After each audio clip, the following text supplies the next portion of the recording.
Well, hey folks, how's it going? I hope you're all doing really good. Well, I'm digging out some parts and pieces here for this build. I've got a 4-wire humbucker here. I'm going to test this one. I've got a few of these, 3 or 4 of these ESP 4-wire pickups. Now, they don't sound too bad, actually. Now, it doesn't mean it's going to be in there forever. I may put something else in there, but for now, I think that's what we're going to put in the neck. And I have a Seymour Duncan double stack pickup here I'm going to put in the bridge. Let's take a look at that one. Okay, so, I may not install these in this video, but again, what I'm doing here is just getting stuff laid out and, mapping out my little path here on this little journey I'm on. Now, we got a Seymour Duncan double stacked 4-wire. There's the number if anyone's interested. So that one will be in the bridge. So we'll have 2 humbuckers. I'm digging around in the cabinet. I got to find my push-pull pots. I'm going to put probably 2 500K push-pulls on those so I can split them or whatever. I'm not sure if I'm going to do the split thing. I may do the series parallel. There's all kinds of things you can do. So there's that. I found a set of tuners here. These are Gotos, 6 on a side, black. Probably put those on. And what else have we got? We got some copper shielding here. I'm going to shield all the cavities too, just because. And we got a jack plate that goes in here. I got to get that installed as well. And I found some knobs too in the old hoard of parts here. I thought these were kind of cool. They're wooden knobs. We'll see. Again, this is just stuff I've pulled out here randomly as I was cleaning the cabinets, but they got the bird on the top there. I'm not sure what they are, mahogany or ebony, but they're pretty cool, actually. I think they'll look nice on the wood, kind of, matches the neck here. It's kind of what I'm going for. I'm not really into all the designs on the top, but I think it'll look pretty cool when I get it all put together. If it don't, well, we'll just put different knobs on it. It's pretty simple. There is surely some trial and error involved in this, You got to get it tonally correct as far as what you're looking for, but aesthetically too, you got to put some thought into that as well. And again, nothing's permanent. You can change this stuff at any point in time. All right, so what we're going to do now is file these sharp fret ends down. And I've gone over this with you guys a few times, but we're going to go through it real quick again. And I'm going to show you how I go about cleaning these up. And I do a lot of that stuff, so I got my own little system, and we'll kind of go through that real quick. All right, let's get the neck off. Oh, that thing's in there some nice and snug, I will say that. All right, I got to set the body off to the side. Okay, this is a Wenge neck. Kind of neat. I like the open pore thing that's going on. It has the same thing on the back where your hand is too, and at first I thought that was going to be kind of a deal breaker, but I really don't mind the feel of it. It feels good, it's smooth at least. It's not sticky or anything, but the fret ends are quite sharp. I'll just kind of demonstrate here. Let's take a piece of paper, and as you can hear, that would probably bring some blood to your hand. There you go. That's pretty much what they feel like. So, this is how I take care of it. It's pretty basic. Now, there's some different tools that I will use sometimes. Now, one of these blocks is pretty handy. You have a 90-degree file here. You also have one on angle if you want to angle your fret wire. I don't particularly like to angle it too much, honestly. I really like to keep as much fret wire there as I can for playing surface. I don't like having strings dropping off or anything like that. So, some guys do like that. Mine will have a slight kind of rounded thing going on, but you can use these. Just be careful. You got to keep in mind that this is at 90 degrees, okay? So if you set this on a radiused fretboard, right, what can happen is when you get filing and you're holding that on straight, the file can actually go into the side of the board and the neck and scratch it really bad. So you got to be careful about that. It needs to be your pressure needs to be focused in the center, if that makes sense when you're using this. Kind of keep your hand pushing on that angled file to keep it from digging in. They work really well. You just got to be careful. So my main choice is just this mill file. Now I have all kinds of these things, all different sizes. You'll find the one that really works well for you. Now, all I'm going to do is just start this. You should tape this off too. I usually don't, but I do this all the time. Now, in any case, I've got just a slight angle here on the file, like this, okay? So just off the wood, and that's going to give me just the slightest little bit of bevel. Just enough to keep the end of the fret wire in off the edge of that wood. So I'll just start with my file, and you can feel it dragging on the frets. It won't even move in some spots because, the fret wire is sticking out quite a bit. Now, here's another trick. Try one side of the file and then flip the file over. There's one side of the file that always works better than the other side. That's just what it is. I can't explain why, but they all have a little bit of camber in them. And one side's going to work better than the other. You'll figure it out as you're going along. The side that's not as flat, now that's the good side. I should mark that on my file. The other side won't feel like it's hanging up as much on the fret ends. And when you flip it over and run it on the good side, you'll immediately notice that there's a lot of drag going on, and the other side really wasn't removing much. Okay, so you will get just a little scuff here and there, but you can clean that right up. You really got to take your time with this, though.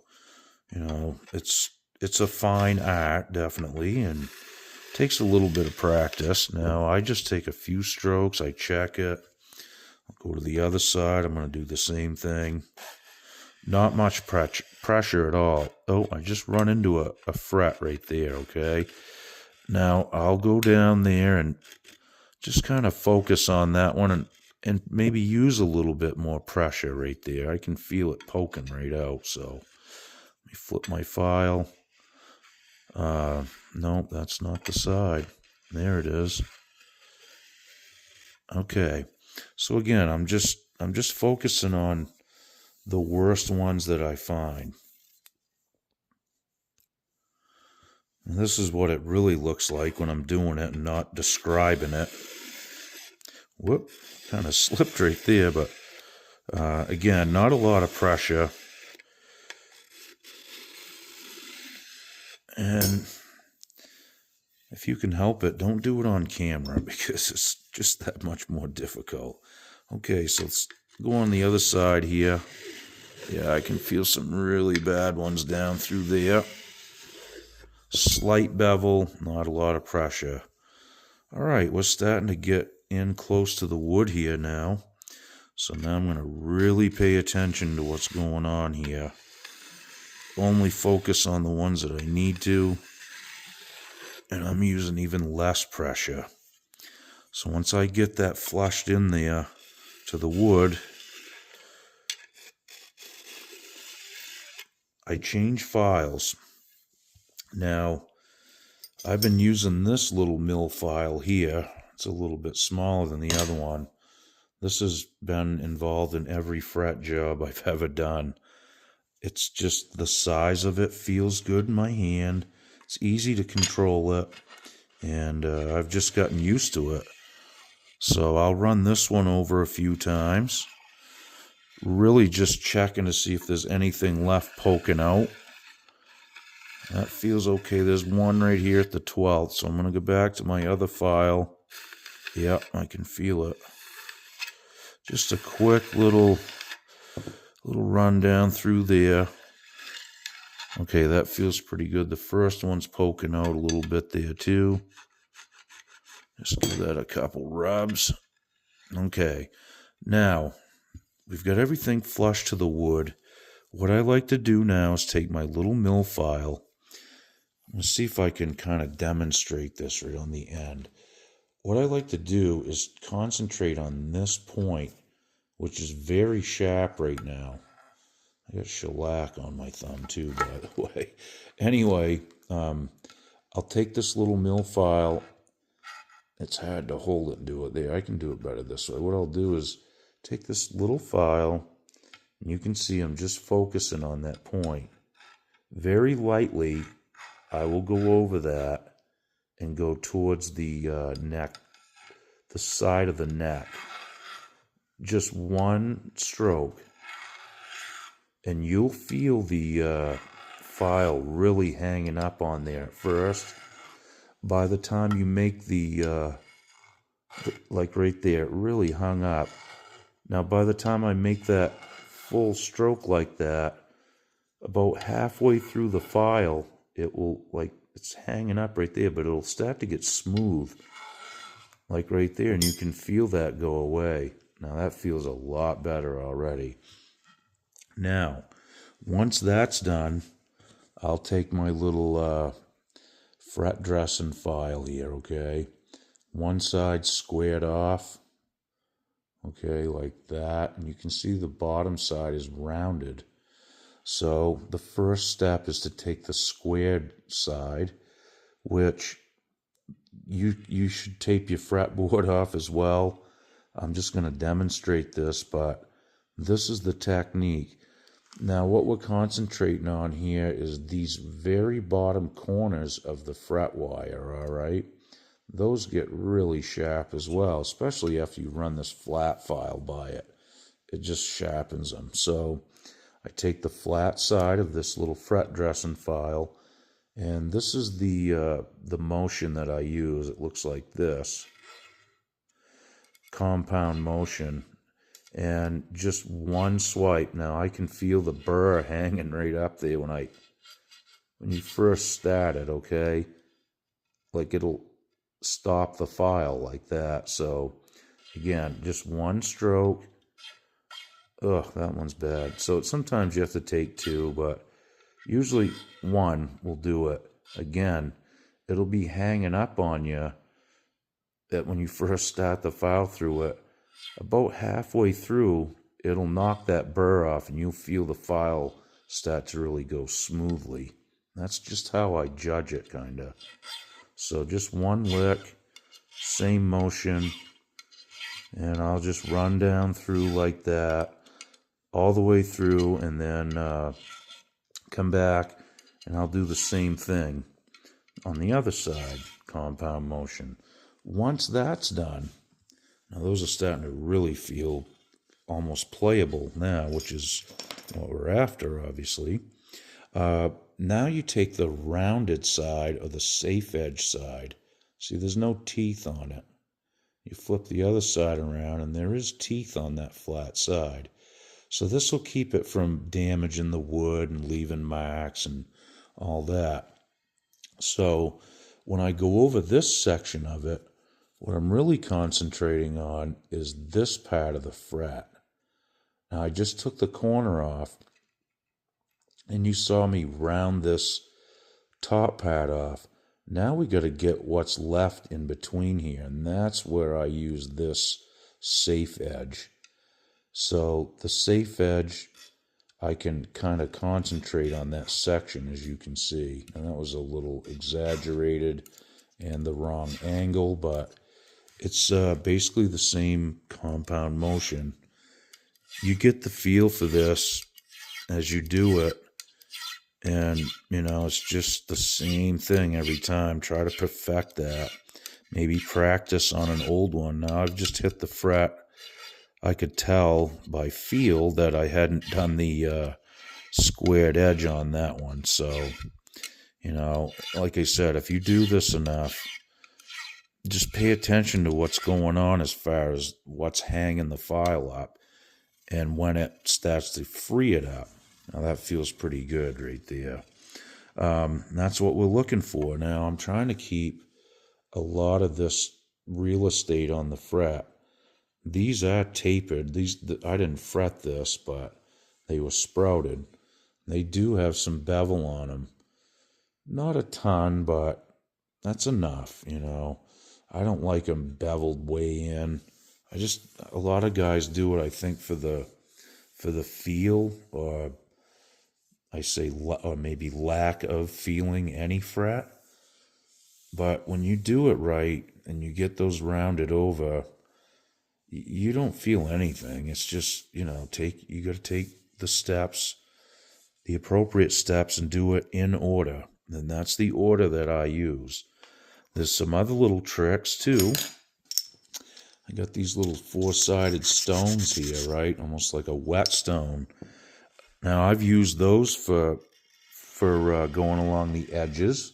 I've also used them to do this same effect of rounding that little high spot over.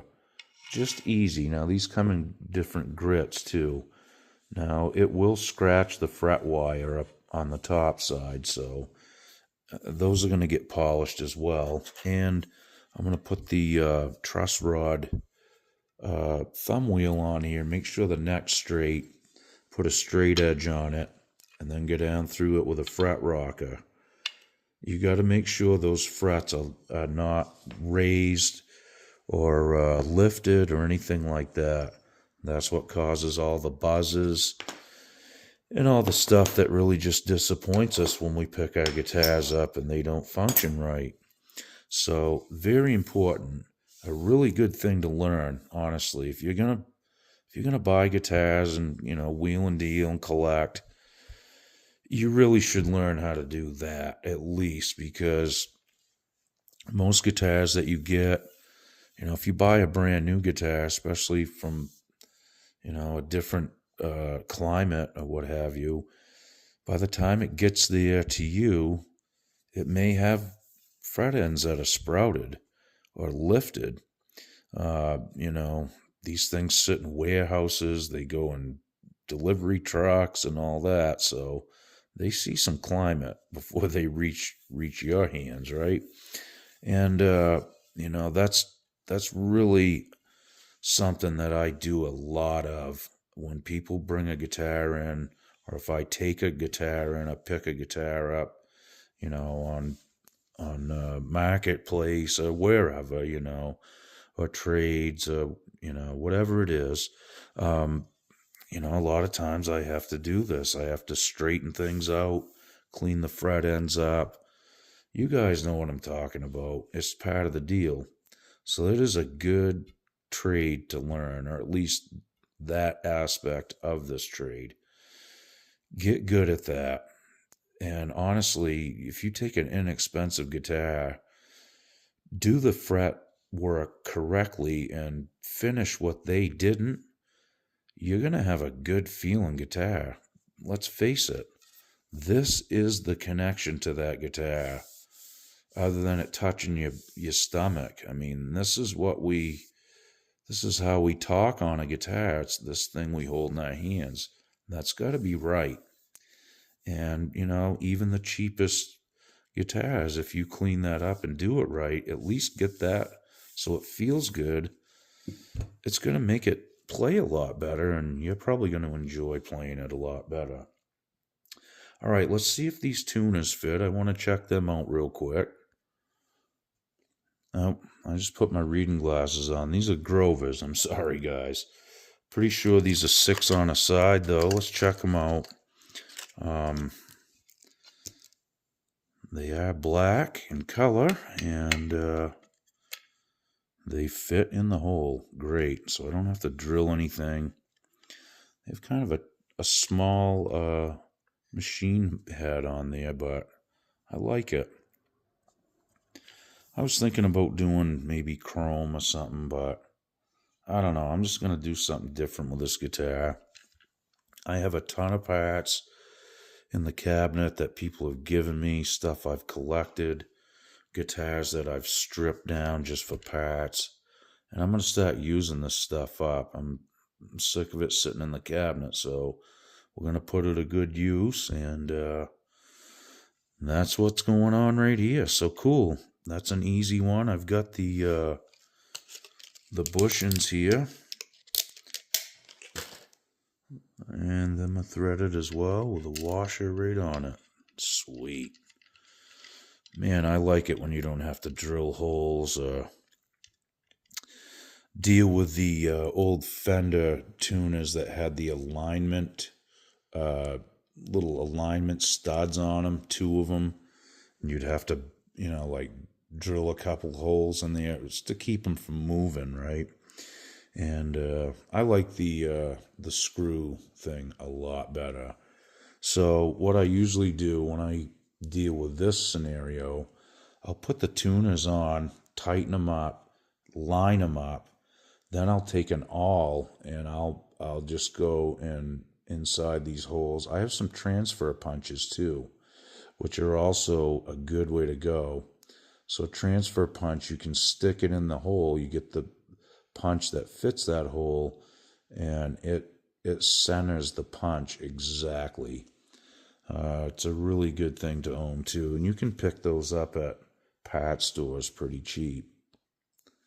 I can't lay my hands right on mine here. I'm still kind of cleaning the shop and reorganizing stuff since I've been, on this little endeavor of setting stuff up to build guitars. But a set of center punches, I think I bought a set at Harbor Freight for like $12 or $15. They were pretty cheap and very useful for sure.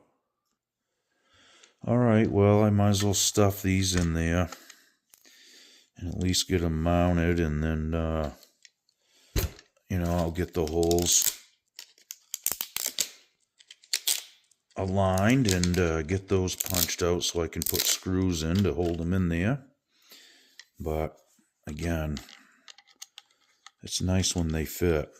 I don't know, a lot of times, I'll change tuners like Squires or whatever. If I put a set of Fender USA tuners on, a lot of times you got to drill them out. What do you guys think about locking tuners? I can't believe that I'm up in the air on it, honestly, because I think it's a brilliant thing. I don't know. I don't care for some of them. I guess I don't like them on certain guitars, I guess, is really my thing. I like how they work, though, and it does make string changes really easy as well, but I'm behind the times. I have been my whole life, I guess, and I don't mind regular tuners. I don't tie my strings or do a luthier knot. I just wrap them on there, pry up under the wine so they cinch up there good, and I don't have any tuning issues. I will say this, 99% of your tuning issues is right here on the nut. If you're tuning your guitar and you hear that little tinkle that happens in the nut, like that little ping, you're binding the string in the nut, and that is what causes tuning issues every time. I shouldn't say you're binding it in there. It's, binding itself. Anyway, that's going to be a pretty good feeling neck. I like the profile. The frets feel mint now, which is good. I do need to whip the treble side off with the little fret dressing file, but it'll just take me a minute and I'll have that all done. So once that's done, I can put the truss rod adjustment back on. Like I said, I need to make sure this is straight, run a fret rocker down over it, and then I'll polish everything up. And then I can bolt it on the guitar and call that good. I may or may not change the nut. It does have a chip in it, which I might either drop fill or change it. I don't think it's bone. It might be like tusk or something, but eventually we'll see. I may put a deer antler saddle in there. I've been making those quite a bit. I think they sound pretty decent, and they're quite durable. That stuff's really hard, so we'll see. I got my pickups selected out. Like I said, I need to go find those push-pull pots so I can get everything laid out for my wiring. I got to get a jack and a few other things, a switch, which I have all this stuff. I just got to dig through the boxes of parts in the cabinet. It takes time, so that's where we're at this point in this build. That added a little weight to the neck, putting the tuners on, which is good. It's I think the guitar is going to balance quite well too. All right, well, I'm going to get a box out, put all my parts in it that I'm going to be installing here. And I think the next thing I'm going to do is probably get the body out too. I need to put some shielding in there. I'll mount the jack, the little jack plate here, and get that installed. And like I said, I'm going to dig out the rest of the electronics that I need. And really, this is starting to come together pretty fast. I'm waiting on a pick guard for the guitar and a couple other things. I need to dig out a neck plate for this too. But, I have a lot of this stuff. Like I said, it's just sitting there. I'm going to start, putting some of these together and try to enjoy some of this. I think it'll be fun, and hey, you never know. I may put something together that's just like amazing. So you don't know until you try. The first 10 guitars I build may be duds. Who knows? I think this is going to be pretty good, though. Over the years, I've learned from repairing guitars and just fixing the alignment. The neck pockets are always loose on inexpensive guitars usually. Once in a while you find a good one, but the string path is usually not straight. Once you straighten all that stuff out, it'll usually function the way it should, and it usually will sound better too, honestly.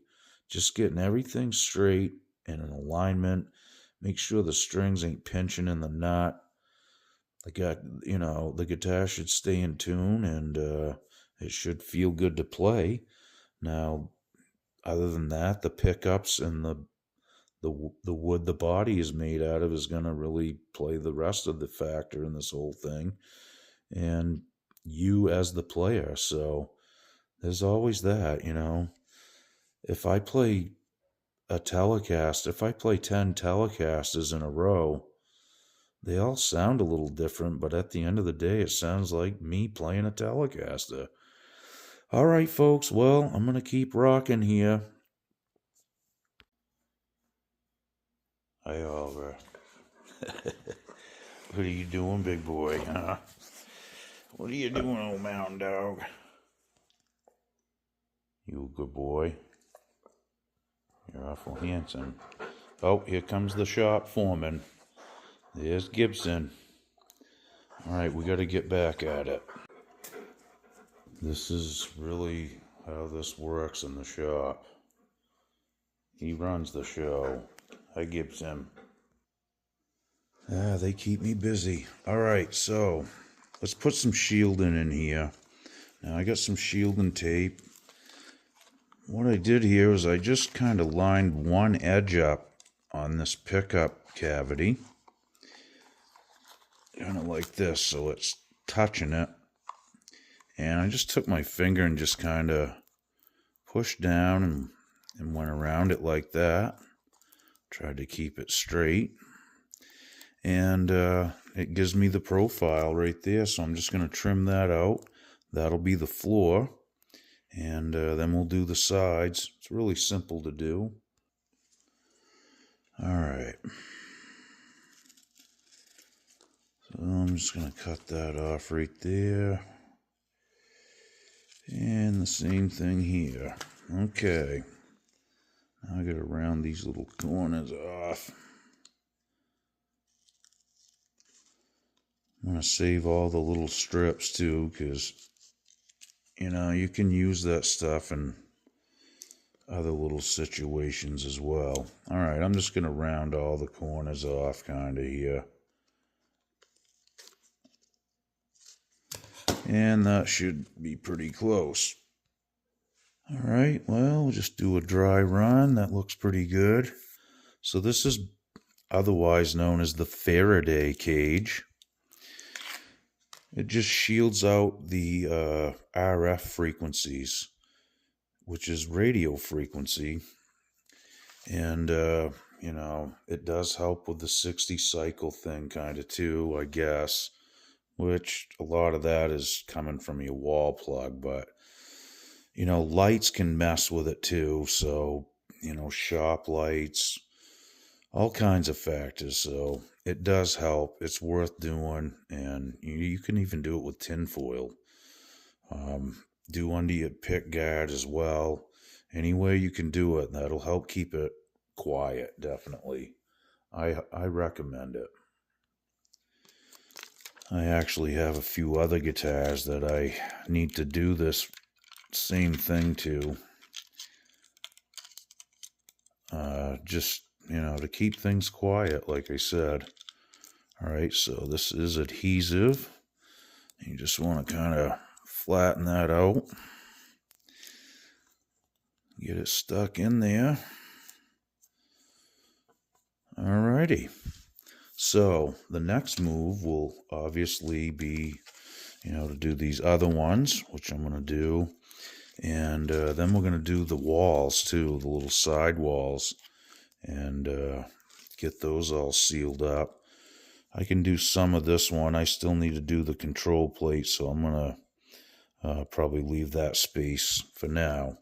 All right, let's get another piece cut for the bridge pickup, and we'll install that.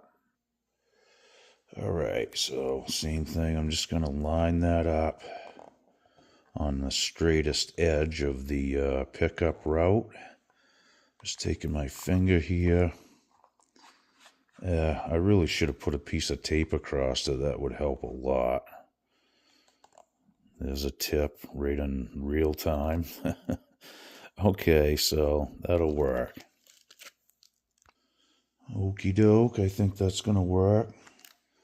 If you was really clever, you could probably shape the little tabs up on the side walls instead of cutting them off. But as I said before, I'm going to put side walls in there, so let's get her done. Okay. I got that going right? Yep. I mean, it don't have to be perfect, but I try to get it in there as straight as I can. And I do cut it a little bit bigger. I don't just cut it exactly to the line. And it will kind of round up on the side wall, but that's okay. That just, you know, kind of guarantees that it's getting good coverage. Okay. So here's a piece that I saved from cutting out one of these. So I'm just going to peel that back and stick it in there. All right. I'm just going to take a pencil, kind of start on one end here. Just lay that in and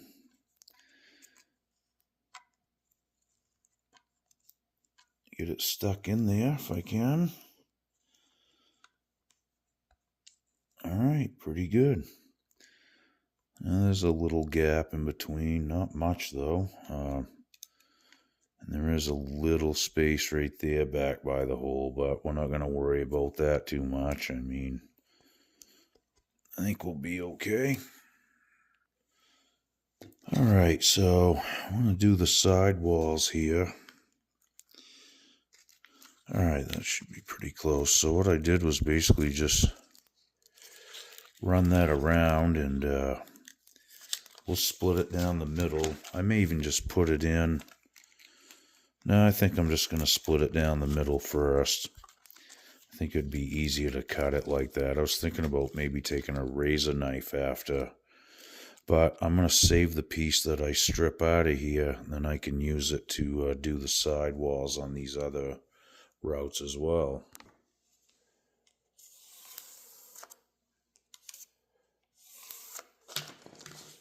Yeah, that didn't work.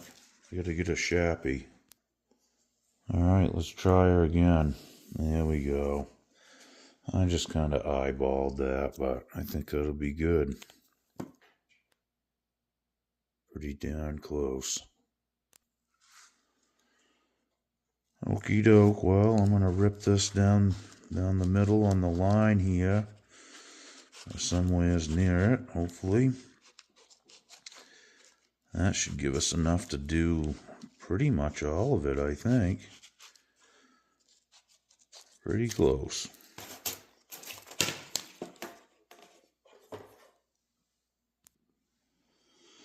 There he is, the old shop cat. Lay down, Gibbs. All right. Well, I'm going to take this piece and start right here, I guess. Yeah, that's a good height, man. I got lucky on that. Had a lot of luck on this guitar today. My luck is usually horrible, so I guess I deserve it after yesterday getting hit with a piece of sheetrock on the back of the neck. So, Gibbs, you get out of that stuff now. All right, that's going to work right there. And if I can find the other piece, I'll have more than enough to do this bridge. Probably enough to do most of the control cavity, too. What are you doing, Gibbs? Hey, you good boy. He's got a stinger right on his nose. That's why I kind of named him Gibson. When I first saw that, I was like, wow, he's got a headstock stinger on his nose. He's a Maine Coon cat, or has Maine Coon cat in him. Very smart, and likes to get into stuff and try to get attention, so you pick him up. Gibbs! They all do it. It's part of the gig. My other mountain dog is big couch potato, though. He's a connoisseur of, like, comfort. Alright, well, let's see if I got this one cut right.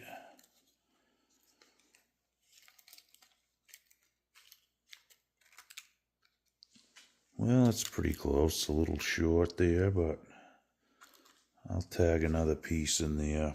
Or I could probably use that one. Yeah, why don't I use that on the control side? Because I'm going to put another piece in there anyway. Okay, that's cool. I'll just mark out another piece for this and make it just a little bit longer than this one. Should be in good shape. Okay, that's pretty much what we're looking for. Now, a couple of these are standing a little bit proud of the body, so I'm going to have to trim that down. Or I guess I could actually just kind of roll the bottom down in first. It really doesn't matter. I think that would be okay too, and I'll just stick the bottom of that to the piece that I have stuck into the floor of the cavity. That should work good, and that'll actually stick to itself really good too. Alright, so I'm going to get those all done, and that's a good move. I'm going to do this to some of my other guitars, like I said. It's just It's a simple little thing to do, if you're changing strings or something, pull the pick guard off, and if this hasn't been done, it's a good idea. Now, some people like shielding paint too, which works well, but I think this is just kind of cool, and it works well. Okay, so I signed the inside of this, so whoever ends up with this when I'm gone, or if aliens come to this planet and like take all our instruments, this was my first one, so treat it well. Wonder if anyone's ever wrapped a whole body in that stuff. Probably not a good idea. You bump into a mic stand or something with the body and get zapped. Man, one time when I was a kid, me and a dear friend of mine, he watches this channel faithfully, Dan Twombly. He's on this channel, actually.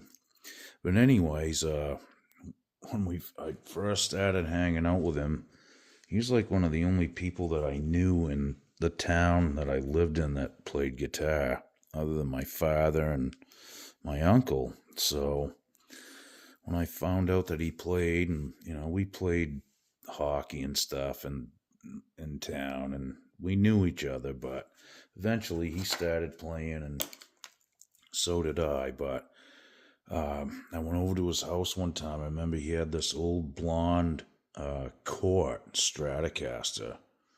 That was a pretty cool guitar, actually. I wished he still had it. I think he does too. And I was playing, I think I had my Strat, my first Strat, or his maybe. Anyway, we had two Strats, but he was playing that Cort. I'll never forget it. He was in his bedroom and listening to some records and talking. And so anyway, we're both sitting on the bed and we're plugged into the same amplifier, right? And he's like, all right, let's play something. We're going to play some tune together. And as soon as we both grabbed the guitars, we got hit. And I mean, that almost ended our guitar playing career right there. And I mean, I was chattering and bouncing. He was too. It was really electrocuted us pretty good. We kind of laugh about it now, but in hindsight, man, that probably caused some real damage. But anyway, that's my story about that. I've been hit many times as far as getting zapped. I did a lot of welding as an iron worker, and just playing music on different stages and different venues, and oh boy, that does not feel good. Anyway, looking pretty good on the shielding here. Everything's sticking well too. That's good shielding tape there. I gotta get some more of it. It really does stick well and works well. But anyway, my friend that I was just talking about, his Stratocaster always get picked up RF bad. And I told him about this. I think it was me. I think that's what he says anyway. He learned it from me, but he did this Faraday cage to his Strat, did under the pick guard, did all the cavities, and he called me up after he did it, and he's like, game changer. It just took care of all that stuff instantly. So he swears by it. He said he would always put it in his guitars from there on. So anyway, enough about the Faraday cage. Wow. I guess I'm going to probably call it a day, folks. I've got quite a bit of stuff done today. We've got a lot of the wiring routes drilled out today. Did this. We got the tuners. We got the neck straightened out. I'm getting really close to putting this together. Once I make sure all the finish is done, we'll be slamming it together. And I got to dig out those pots too. I keep forgetting. I should have a list here as I'm doing this and write this stuff down. Obviously, I can reference my own videos, but honestly, I don't ever watch any of my videos. So anyway, thanks again for watching, folks. I hope you're enjoying this build here. You're watching me build my first electric guitar, on YouTube, which I don't care if people, say that I'm terrible at it or whatever. I really don't. But I thought you'd enjoy the journey with me, so that's why I'm sharing it. And so far, so good. I think this thing's going to be a ringer, honestly. It's definitely taken some vibration. I've tapped on the neck a few different times and, held onto the body, just seeing if it's, getting some good vibration and transfer through there, and feels pretty good. It's got a pretty good weight to it. It's a little heavy, but, in hindsight, I may do some weight relief on the next one. Depends on the wood, It feels good, though. All right, well, I'm going to hang it up, guys. I got to put some of the tools away, and I really do need to get into the cabinet and find my box of electronic parts and dig out some pots and caps. I got a bunch of vintage caps, too. I got some Mallory's and some Goodalls and a bunch of other ones. So I'll probably test a few of them out. I think I'll put some vintage caps in too. Why not? Like I said, this is stuff that I've been collecting for a long time, and it's time to do something with it. You can collect parts and pile them up for years, and it's kind of fun, really, just to, get an inventory of that kind of stuff at your disposal, too. But there comes a point where you just got to, concede and start using it. What's the sense of having it and waiting for that rainy day where, oh, my tuner messed up? That really never happens, I don't need 20 sets of tuners piled up. I think I'll just, put them to good use, like I said. Start building a few of these and enjoy the parts plugged into an amplifier, right? Okie doke, guys. We'll see you real soon. Be good.